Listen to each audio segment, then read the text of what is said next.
Diam itu jauh lebih dahsyat daripada kakean tingkah.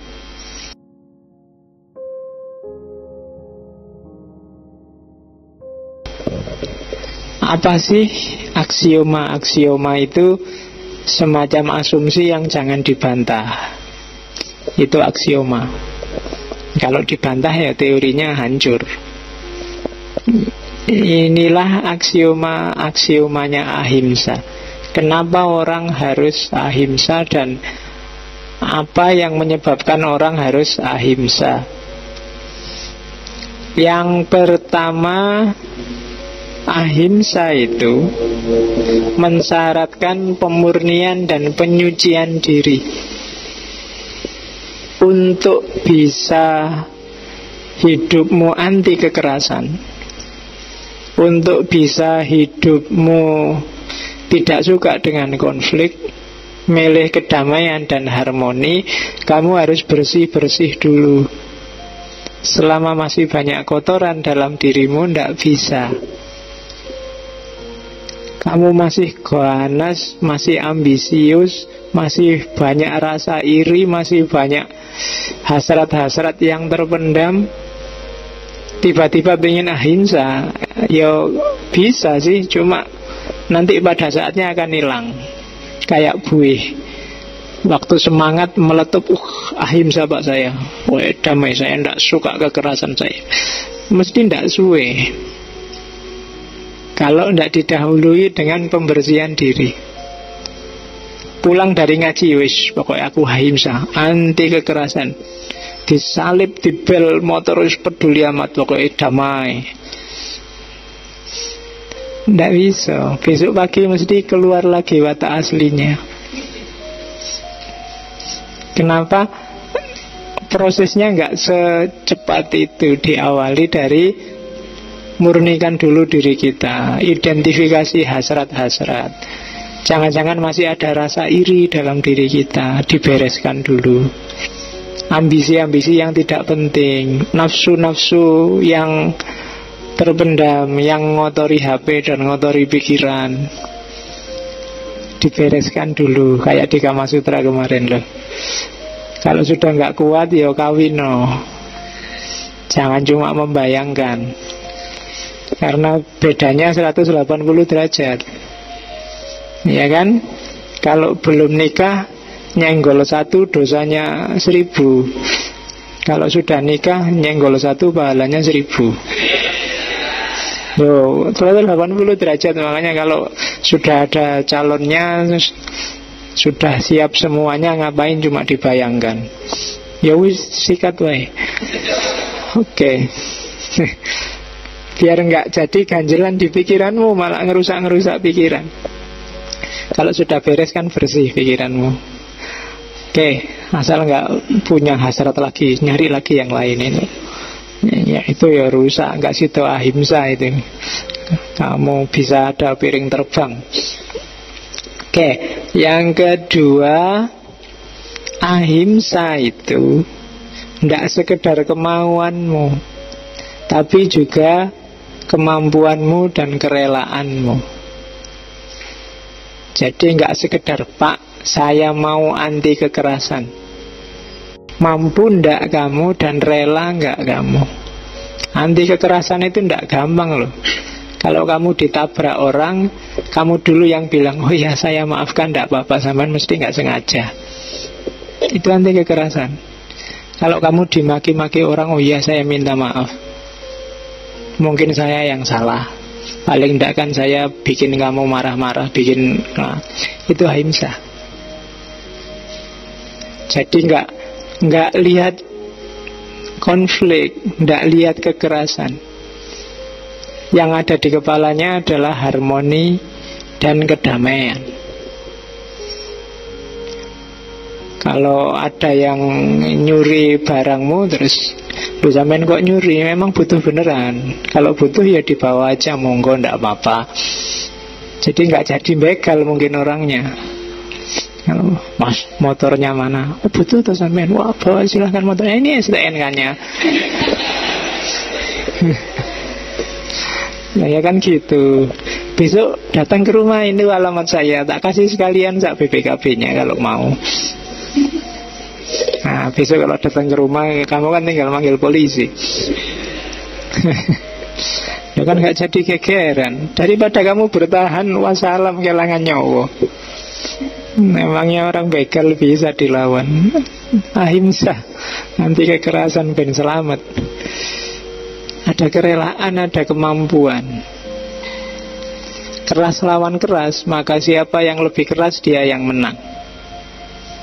Mungkin begalnya kalah, mungkin kamu yang kalah, tergantung siapa yang lebih keras. Tapi kalau ahimsa, tidak ada yang kalah. Dan tidak ada yang jatuh. Jatuh dalam arti, ya kayak begal tadi loh. Kalau dia mau begal, terus mbok kasih aja, kan dia nggak jadi berdosa. Kekerasan juga nggak terjadi. Semuanya safe, aman. Nggak jadi urusan polisi, kamu nggak perlu nyangoni polisi, nyangoni jaksa, nyangoni pengacara, urusan beres. Tapi kalau kekerasan, salah satu jatuh. Mungkin kamu, mungkin begalnya. Kalau begalnya jatuh, alamat ada nyawa hilang. Karena habis itu dikeroyok wong akeh mesti. Atau kalau yang jatuh kamu, ya podo, motormu hilang, kamu bonyok. Sama, 50-50. Maka ada kemampuan, ada kerelaan. Cuma ini bukan sesuatu yang kayak tadi sekedar dimaui, sekedar kamu nanti pulang ono begal tenan mbok praktekke. Ndak. Ada kemampuan, kerelaan, jiwa yang nek basa Jawane sudah semeleh. Ndak ada ambisi lagi di sana. Dunia sudah nggak menarik, nggak ada satupun yang bikin terikat. Baru orang bisa ahimsa. Tapi kalau kamu masih banyak jatuh cinta dengan dunia, dalam hal apapun, susah untuk ahimsa. Karena kalau kecintaanmu diambil orang, mesti rame, tidak bisa damai. Disebut di prinsip aksioma yang ketiga, ahimsa pasti menang menghadapi kekerasan. Karena kekuatan ahimsa itu lebih besar daripada kekuatan kekerasan. Ini filsafat timur yang bisa ngomong. Kelembutan itu lebih unggul daripada kekerasan. Keras itu gampang patah, gampang pecah. Tapi kalau lembut enggak. Kalau lembut, lentur, tahan lama. Sabuk itu lentur, maka enggak gampang putus. Tapi gelas ini keras, maka dia kalau jatuh pecah. Orang yang keras pun hidupnya jauh lebih berat, lebih susah adaptasi. Tapi orang yang lentur, gampang adaptasi, hidupnya mungkin lebih panjang bahagianya, umurnya lebih dawa. Kelembutan mengalahkan kekerasan. Makanya Al-Quran sering saya bilang, di pesan intinya kan, mungkin kamu malas memahami Quran, baca aja kata-kata paling tengah dari Al-Quran. Falyatalattaf, lembutlah, lenturlah, jangan keras. Kalau keras kalahmu cepet. Terus yang keempat, bahkan ini sebenarnya nggak urusan kalah mengalahkan. Kalau kamu ahimsa, kamu tidak akan ketemu kalah. Kenapa? Karena kamu tidak butuh menang-menangan. Orang yang tidak pingin kalah kan tidak bisa menang. Orang yang tidak pingin menang kan tidak bisa kalah. Kalah menang itu kan dalam perlombaan, kompetisi. Dan kompetisi itu kekerasan. Kalau orang yang tidak ikut kompetisi kan tidak ada kalah menang. Meskipun misalnya di kampus kompetisi sama temanmu, yang satu IP-nya 4, yang satu IP-nya 2. Terus yang IP-nya 4 ngetawain, apa IP cuma 2. Tapi kalau kamu ahimsa kan kamu nggak merasa kalah. Ya enggak apa-apa, ya kemampuanku memang cuma sampai 2. Ya selamatlah kamu bisa nyampe 4. Ini kan enggak ada urusan sama menang kalah. Oke, itu ahimsa. Jadi jangan khawatir, kamu tidak bisa kalah kalau ahimsa. Kenapa?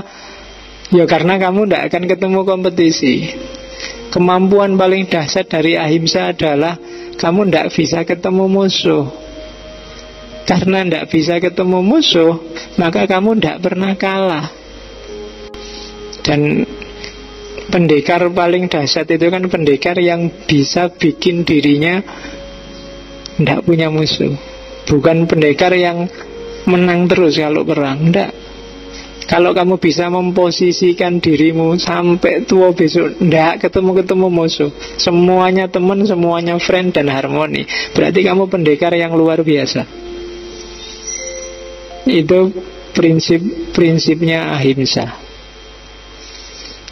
Oke, jadi ada 5 aksiomanya ahimsa. Yang pertama, bersihkan dirimu, asah kemampuan dan rasa rela semelehmu. Yang ketiga, yakinlah bahwa ahimsa, kelembutan itu jauh lebih kuat daripada kekerasan. Yang keempat dan kelima, kamu tidak akan pernah kalah, tapi juga tidak perlu mikir kemenangan, karena ini bukan urusan kalah menang.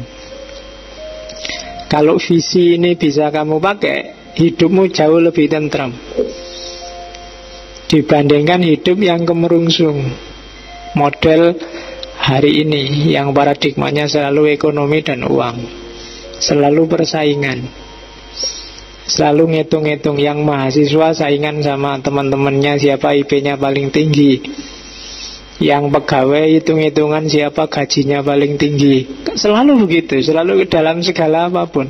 Kamu aja masuk ke sini selalu lirik, wow, lebih enak yang duduk di sana, yang satu kapok kamu duduk di situ. Ada yang bilang, itu kan selalu perhitungan, semacam kompetisi dalam hal apapun. Padahal tidak penting yang gitu-gitu. Nah, itu aksiomanya ahimsa. Ada 3 modelnya ahimsa. Ada non-violence of the strong, ada non-violence of the weak, dan ada non-violence of the coward. Ini semacam, kalau di hadis, man ro'a minkum mungkaron falyughayyirhu. Kalau of the strong, biadihi. Cuma biadihinya bukan kekerasan. Kalau of the weak, itu mungkin yang tengah-tengah, dan yang coward itu untuk orang-orang yang lemah. Meskipun weak artinya lemah, tapi coward kan lebih rendah posisinya dari orang lemah. Kalau orang-orang kuat, karena dia posisinya kuat, bargainingnya kuat, cara anti kekerasannya mungkin dengan berdiam diri, demonstrasi, atau melakukan lobby, dialog, biar nggak terjadi konflik. Ini orang-orang kuat. Kalau kamu kenal sama bupati, sama gubernur, nggak usah capek-capek demo, ditemui aja, diajak dialog, diajak diplomasi. Atau kalau kamu nggak kenal, ya lawan dia, cuma jangan pakai kekerasan. Aksi diam. Jarang sekarang ya demo dengan aksi diam, nggak lego mungkin kalian. Sing enak itu kan demo teriak-teriak sampai suara muntah. Tapi aksi diam, saya bilang tadi, diam itu jauh lebih dahsyat loh daripada rame. Kamu berhadapan dengan temanmu yang pendiam, itu kan agak harus mikir daripada dengan temanmu yang cerewet. Coba aja rasakan, agak ada segannya, agak konco iki kok meneng wae, janjane karepe apa ya. Kadang-kadang kamu salah tingkah sendiri, padahal dia juga tidak ngapa-ngapain. Ya kan? Diam itu jauh lebih dahsyat daripada kakean tingkah. Yang kedua, kalau kamu lemah, berarti nggak punya kuasa, ya boleh melakukan demo. Selain aksi diam, mungkin dengan puasa, mungkin dengan mogok makan, antara lain loh ya, yang pernah dilakukan di era Gandhi.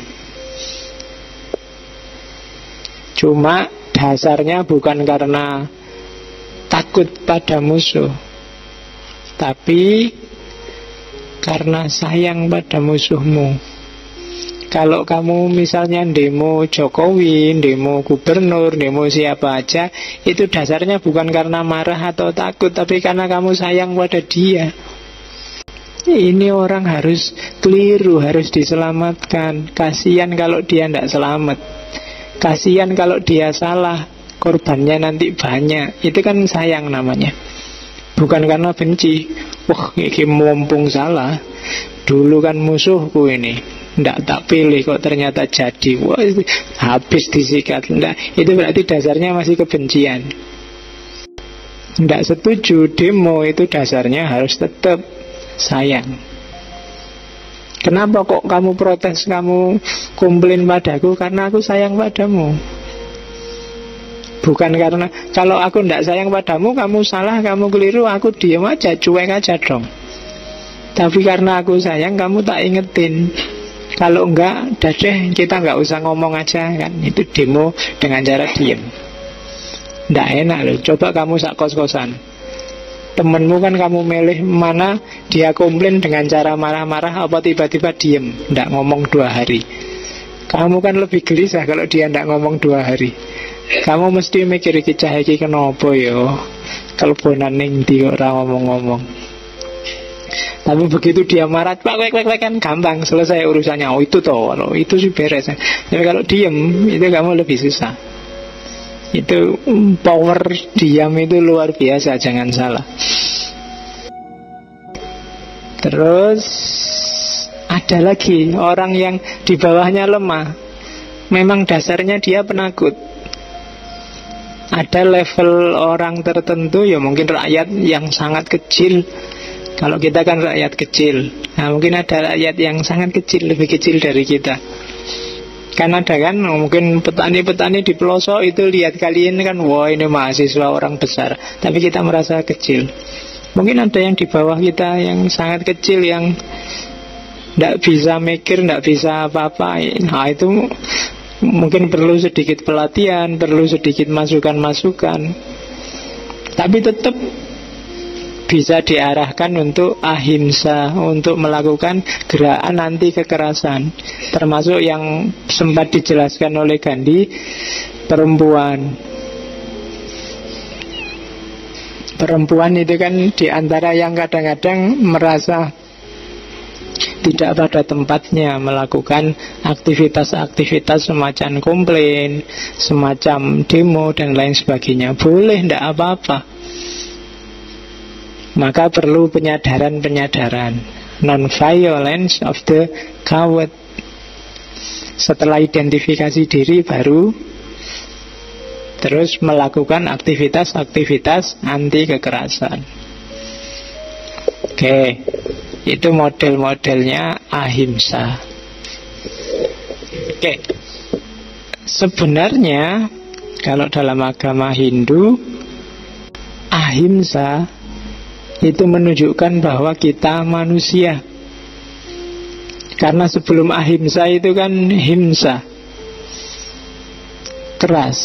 Keras itu ciri manusia yang peradabannya belum maju, masih pindah-pindah. Alatnya masih batu, kayu, dan yang sejenis itu. Makanannya serba binatang, karena belum mengerti cocok tanam. Itu kan sangat keras. Kalau kalian lihat film-film dokumenter manusia sebelum peradaban, ini kan keras luar biasa.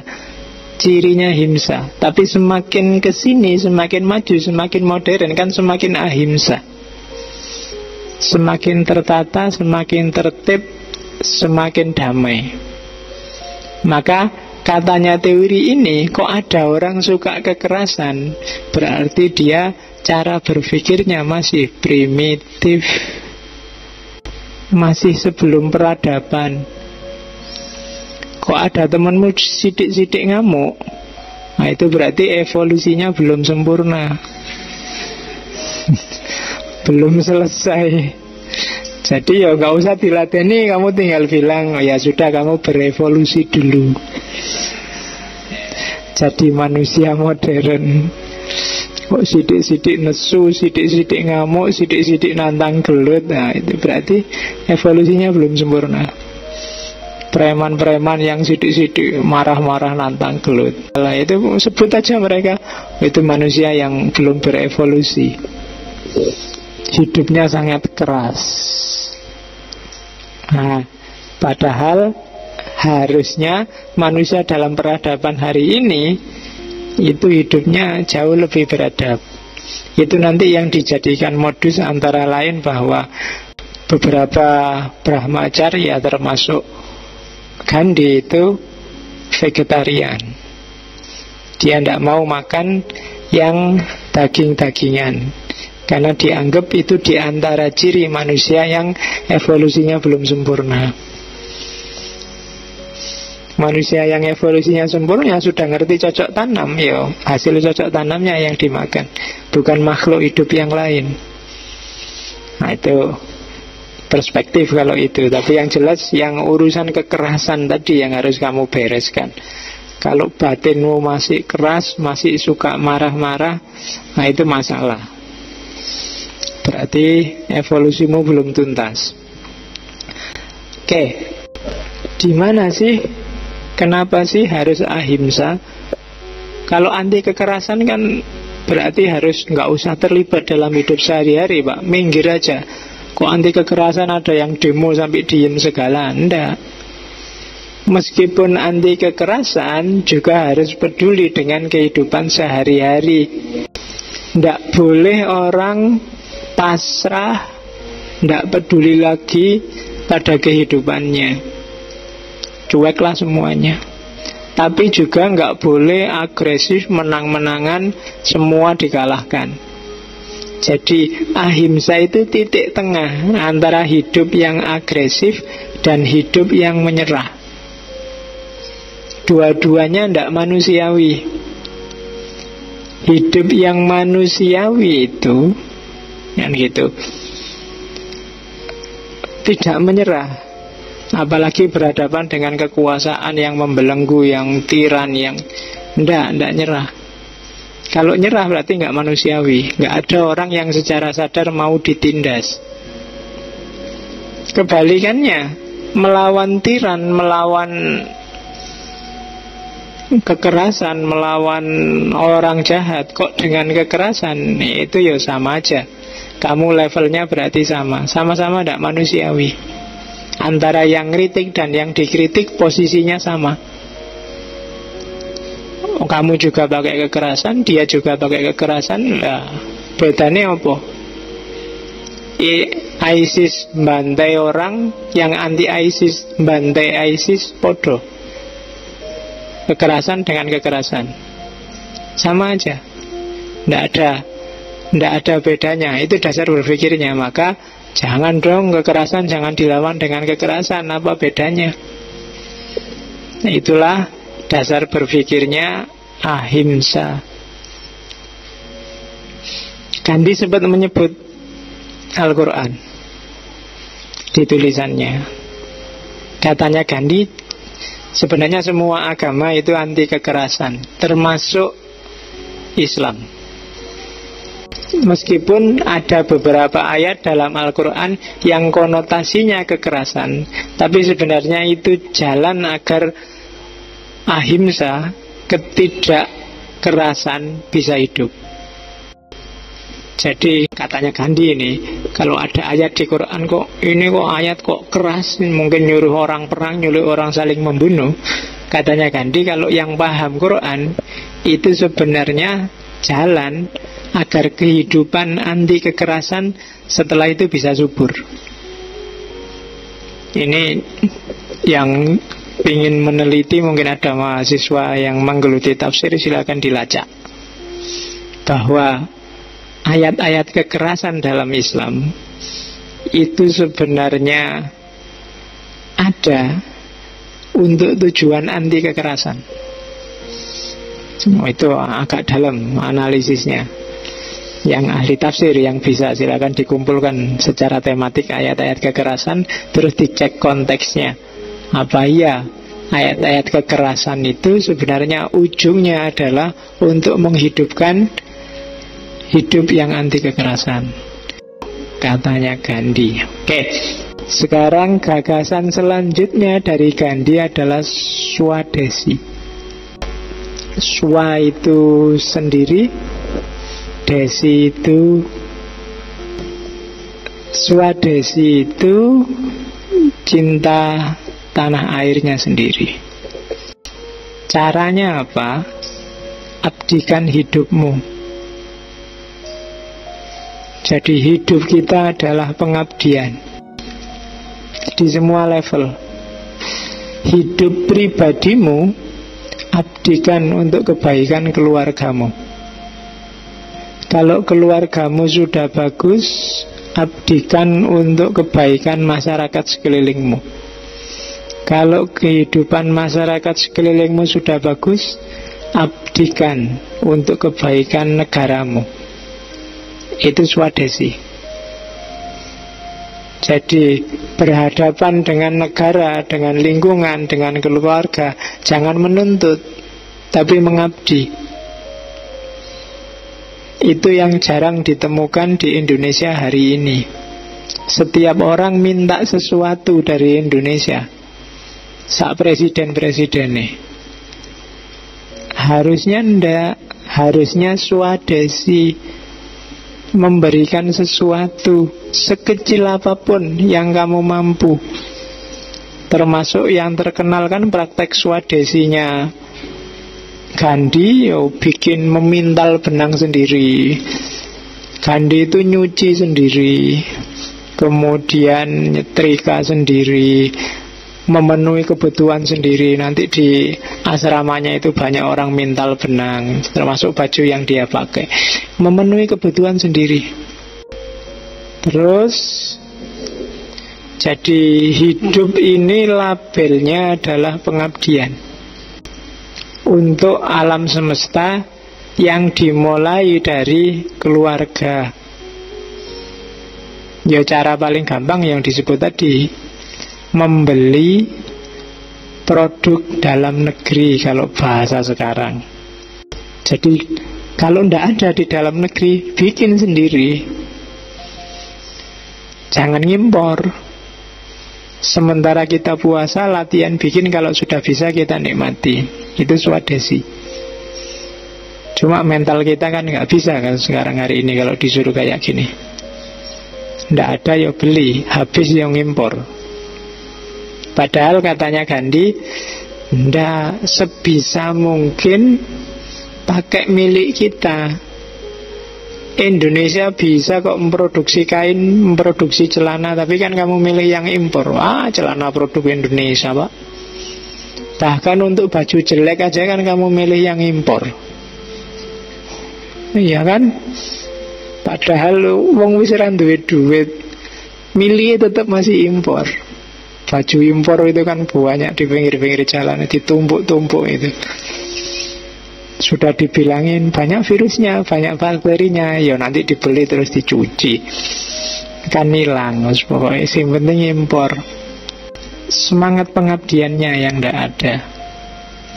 Yang mahasiswa nuntut dosennya, dosen nuntut rektor dekannya, rektor nuntut menterinya, menteri nuntut, selalu nuntut. Mahasiswa nuntut nilainya, dosen nuntut gajinya naik, pegawai juga nuntut gajinya naik, nanti pengusaha nuntut pajaknya dihapus, nanti semuanya nuntut. Kalau semuanya nuntut ya chaos, tidak ada semangat Swadesi. Kalau kayak gini terus kita lemah. Kalau kita lemah, ya orang luar, orang asing gampang masuk dan jajah kita. Itu yang bikin perjuangannya Gandhi terus sukses, karena dia bisa menanamkan kesadaran semacam ini, kesadaran Swadesi. Terus Hartal, kalau ini sudah puncaknya. Ada kalanya kalau perjuangan sudah masif, ini yang sukses mengusir Inggris dari India dengan Satyagraha, Ahimsa dan Swadesi. Rakyat bisa kompak, maka bisa diatur. Melawan Inggris gampang. Ayo kita kompak, semua mogok nasional. Toko-toko tutup, pegawai-pegawai libur lah, nggak usah masuk. 2-3 hari aja negara bisa jatuh.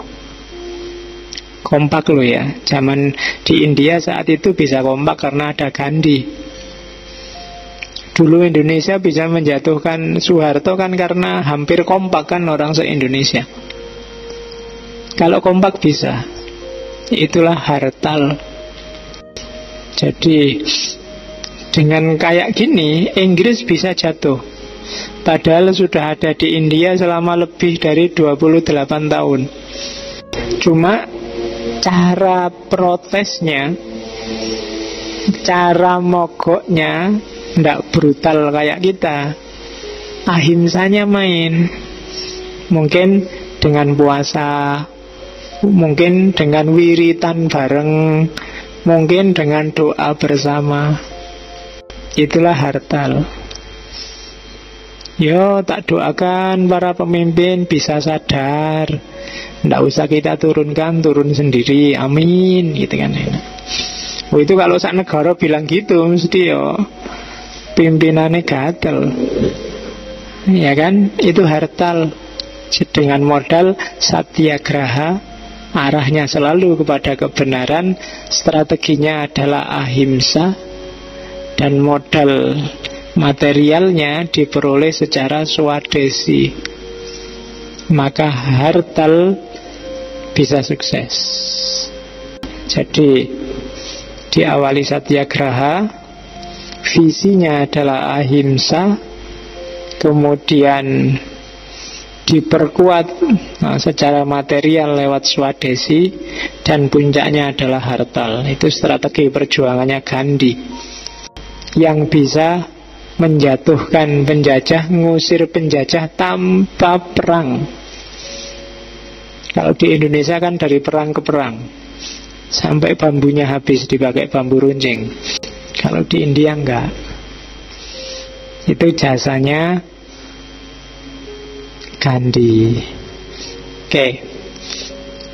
Ada beberapa saya potong-potong dari buku. Karena Gandhi ini ajaran-ajarannya ngambilnya dari biografinya. Jadi saya harus motong-motong bagian-bagian yang sekiranya punya nilai filosofis. Untuk bikin sukses tadi, hati-hati. Kadang-kadang masyarakat punya 7 dosa.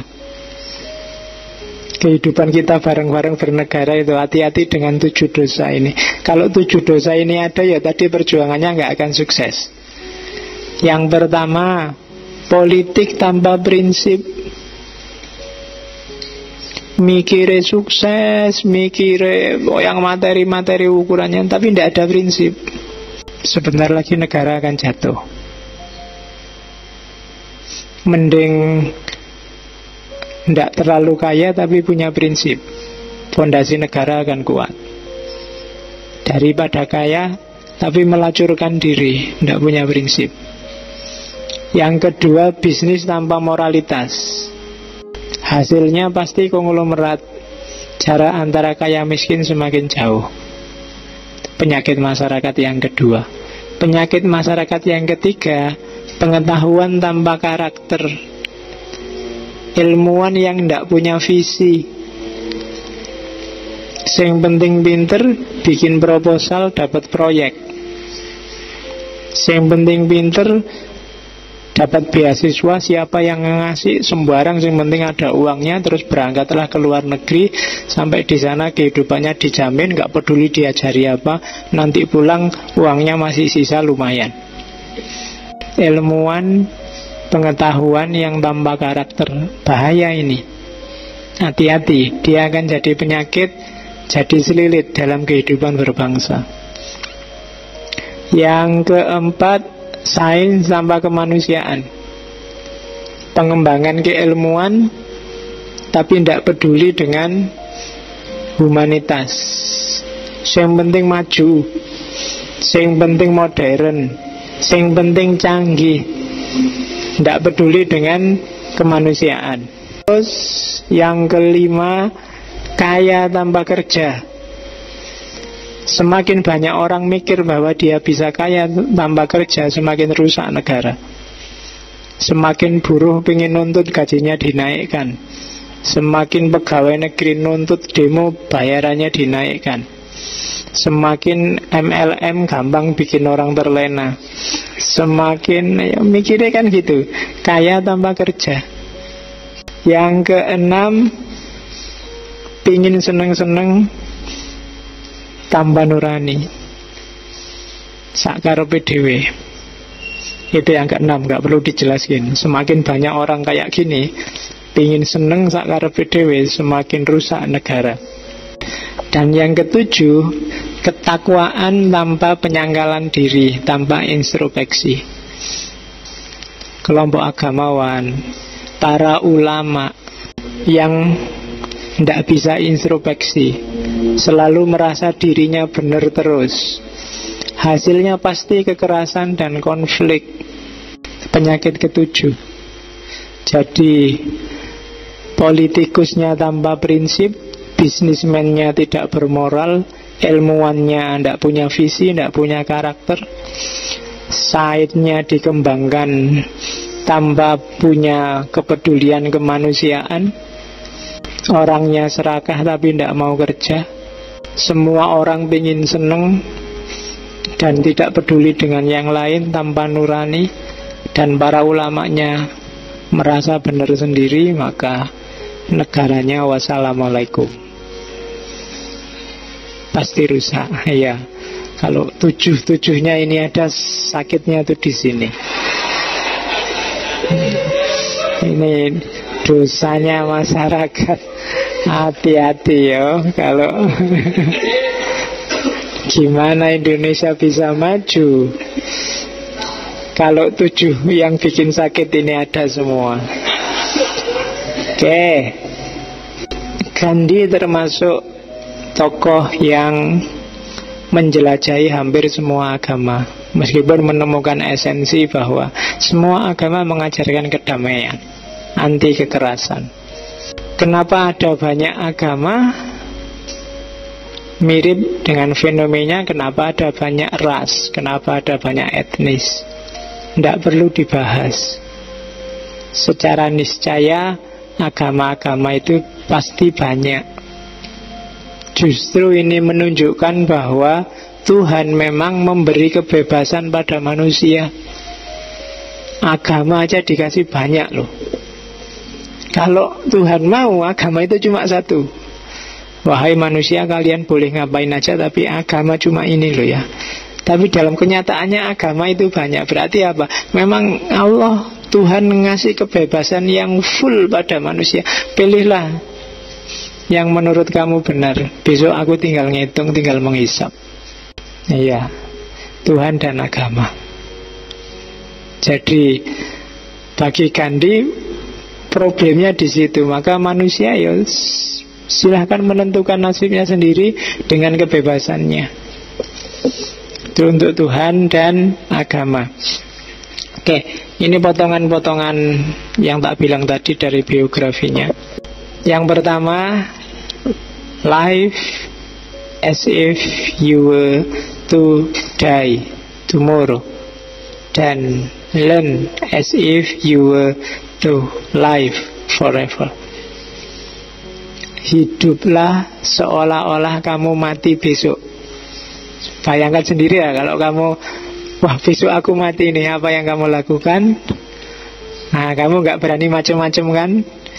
Kamu mungkin terus langsung sholat tobat, kemana-mana nggawa tasbih, ngomongin hati-hati, melakukan sesuatu hati-hati, besok aku mati. Kalau nggak percaya, lihat terpidana mati yang misalnya besok mau ditembak itu, wah, mesti jadi sangat religius dia. Mungkin wiritan terus, pakai kopiah, pakai itu, karena dia tahu besok mati. Jadi hiduplah, kalau ingin jadi orang soleh gampang, hiduplah seolah-olah besok kamu mati. Tapi kebalikannya, belajarlah seolah-olah kamu hidup terus. Jangan belajar dengan semangat besok mati. Ora sida sinau mesti. Belajarlah bahwa ini hidupku masih panjang, masih butuh sangu ilmu sebanyak mungkin. Learn as if you were to live forever. Jadi seolah-olah kamu akan hidup terus. Maka belajar sebanyak-banyaknya, nggak usah bosen tentang apapun dalam hal apapun. Learn as if you were to live forever. Ini juga dari potongan biografinya. Berjuanglah seperti Gandhi, dan tahapannya akan seperti ini. First, they ignore you. Then, they laugh at you. Then, they fight you. Then, you win. Gayalah kayak ahimsa tadi, yang anti kekerasan tadi, yang mungkin di kepalamu sampai hari ini gak masuk akal. Orang-orang tanggapannya, urutannya akan seperti itu. Yang pertama, dia akan cuek padamu. Paling dia bilang ki waras apa ora. Terus mereka akan ketawa, ngetawain kamu. Ini orang bisa mikir apa ndak ya, dikasari kayak gitu kok balesnya masih senyum-senyum, masih dimaafkan aja. Kamu diketawain. Tapi pada saatnya kalau gerakanmu sudah dianggap mengancam, dia akan melawanmu. Kamu mendakwahkan anti kekerasan mungkin juga di debat orang. Kayak kamu sejak tadi mungkin gatel, loh Pak, kalau ketemu begal itu kan jihad Pak, lawan Pak. Kamu akan didebat, kamu akan dilawan, then they fight you. Tapi pada akhirnya, dari sisi hasil, sebenarnya kamu akan menang. Then you win. Biar aja orang cuek padamu, terus mengetawain kamu, bahkan kemudian menentangmu, tapi pada akhirnya kamulah yang akan menang. Itu janjinya Gandhi dengan gerakan anti kekerasannya. Buktinya memang Gandhi sendiri sukses dan menang. Kecuali tak bilang satu tadi, menyatukan kerukunan agama-agama di India. Tapi secara umum semua perjuangannya Gandhi sukses. Terus ini lagi menurut saya bagus. Without action you aren't going anywhere. Jadi gak ada gunanya kamu tiap malam Kemis ngaji, nyari teori, nyari hikmah, nyari pedoman hidup yang bagus, kalau nggak dijalanin satu pun. Yo kamu jalan di tempat kayak dulu sebelum ngaji. Stepmu masih sama. Kamu belajar ahimsa lah, belajar apalah. Kalau kamu juga nggak ngapa-ngapain, nggak memanfaatkannya sedikit-sedikit untuk kehidupanmu, entah bagian yang mana, ya kamu nggak berkembang apa-apa. Without action, you aren't going anywhere. Oke, itu kan kayak yang disebar di WA itu loh. Tidak ada pekerjaan yang berat kalau itu tidak dikerjakan. Kalau nggak dikerjakan ya nggak berat. Oke, jadi action lah. Jangan cuma berteori. Kalau menurutmu itu memang bagus, pas dan baik untuk hidupmu, ya lakukan. Jangan dipending. Besok lah Pak, kalau agak tua-tuaan dikit, masih muda Pak. Lalu ya kapan lagi? Kamu jalan di tempat nanti. Waktunya dipraktekkan lupa. Kalau bisa sekarang, nggak usah nunggu besok. Karena without action, you aren't going anywhere. Kamu nggak kemana-mana. Oke, be the change you want to see in the world. Kamu pingin perubahan apa sih di dunia ini? Pertama-tama, jadilah kayak gitu dulu dirimu. Kalau kamu pingin dunia ini damai, kamu sendiri ya damailah dulu. Kalau kamu pingin dunia ini aman, kamu sendiri amanlah dulu. Be the change you want to see in the world. Kamu harus yang duluan. Kamu kan yang punya gagasan. Kalau kamu pingin Islam itu jadi rahmatan lil alamin, ya kamu sendiri jadilah rahmatan lil alamin. Gak usah nunggu yang lain, gak usah kakean dakwah ceramah. Tiap hari kamu ceramah Islam harus jadi rahmatan lil alamin. Loh, kalau kamu memang pingin gitu, kamu harus yang nomor satu jadi itu. Jadi be the change. Ini hubungannya sama action tadi. Kalau pengen berubah, ya kamu yang duluan berubah. Terus, nah ini yang agak panjang. Diurut ya. Hati-hati. Keep your thought positive, because your thought become your word. Jagalah pikiranmu selalu positif, karena pikiranmu akan melahirkan kata-kata.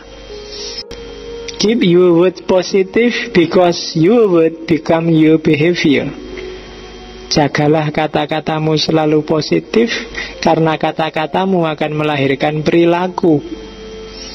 Keep your behavior positive, because your behavior becomes your habit.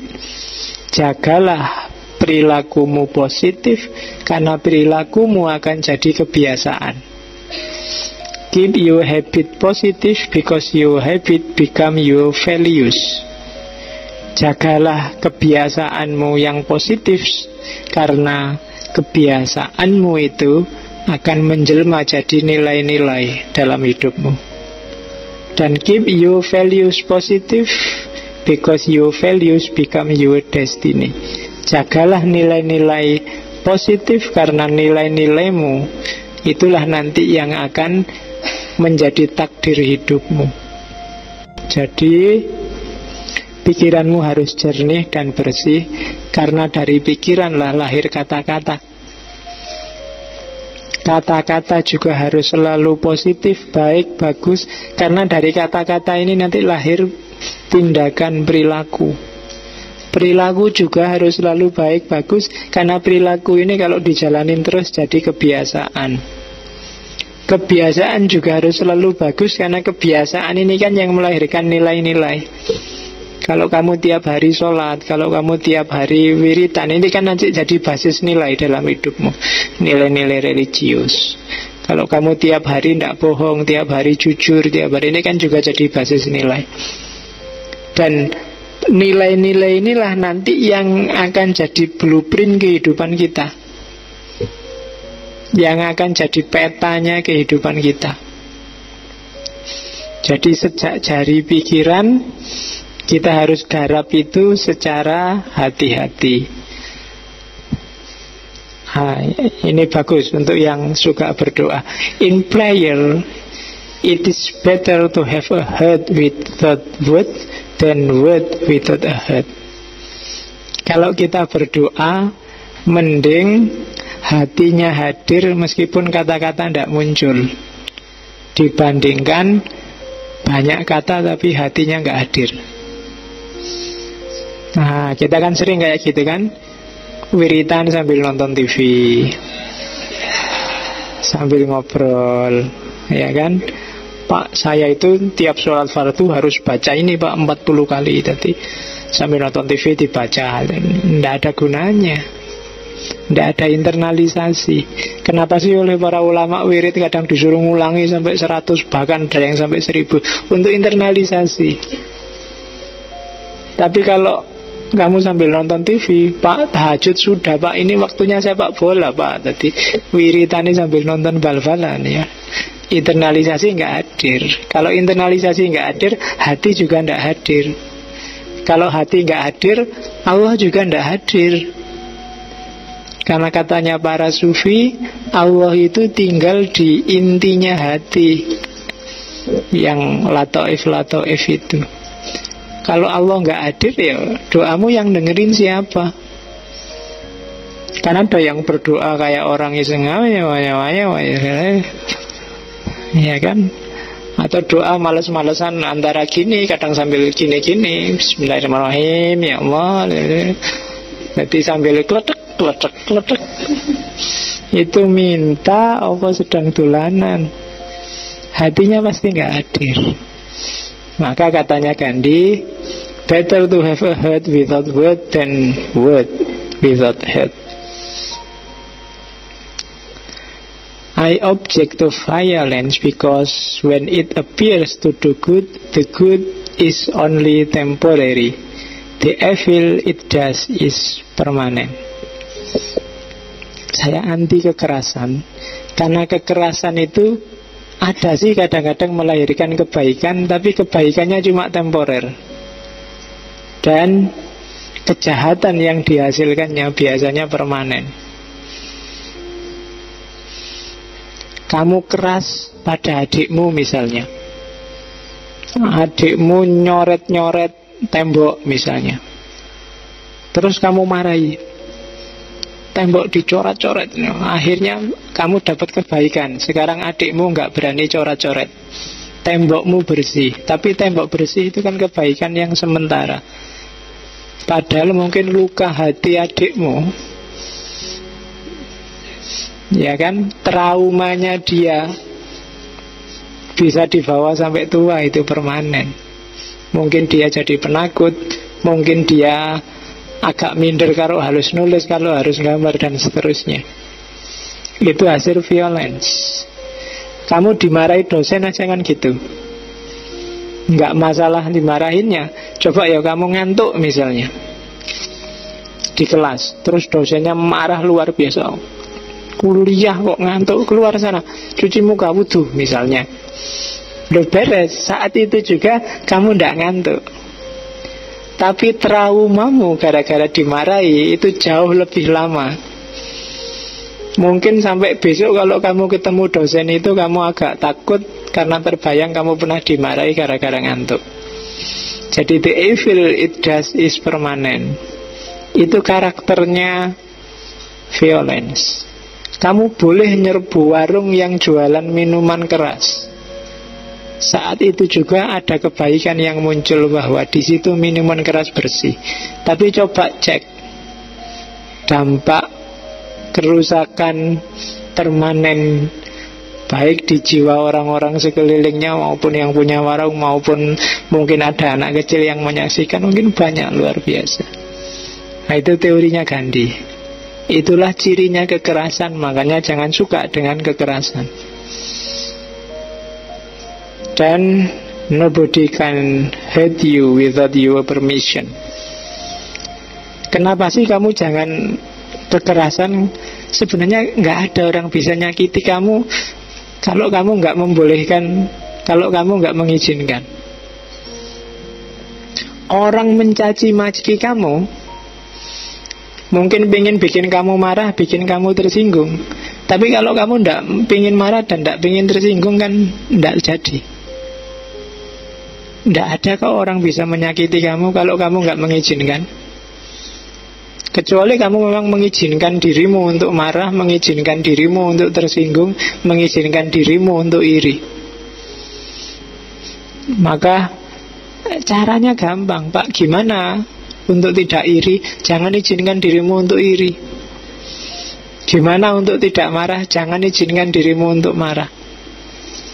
Kenapa? Yang menguasai dirimu kan kamu, bukan orang lain.